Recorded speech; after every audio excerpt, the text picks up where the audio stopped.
ભાવનગર જિલ્લાના મહુવા નજીક આવેલ મહુવાથી સાવરકુંડલા જવાના રસ્તામાં હાલ મોટા ખાડા જોવા મળી રહ્યા છે. હાલ છેલ્લા કેટલાય વર્ષોથી આ ગંભીર હાલત જોવા મળી રહી છે. ત્યારે જાણે રોડમાં ખાડા કે પછી ખાડામાં રોડ કંઈ સમજમાં નથી આવતું. હાલ મળતી માહિતી અનુસાર મહુવા સાવરકુંડલા રોડ, જેમાં મહુવાના નાના જાત્રા પાસે આવેલ નેચરલ ડિહાઇડ્રેશનની સામેના છે.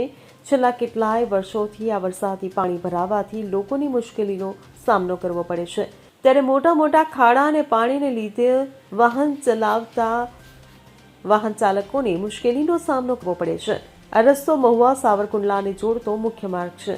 આ રસ્તો પર આવા ખાડા અને પાણીના કારણે ટ્રાફિકની પણ સમસ્યાઓ સર્જાતી રહે છે, જે લઈને આજુબાજુના ગામના લોકોની માંગ છે કે તંત્ર આ ખાડા અને પાણીના નિકાલ વહેલી તકે લાવે.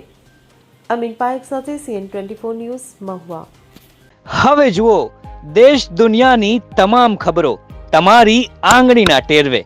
ઉઠાવો મોબાઈલ અને Google Play Store પરથી ડાઉનલોડ કરો અમારી CN24 ન્યૂઝ મોબાઈલ એપ.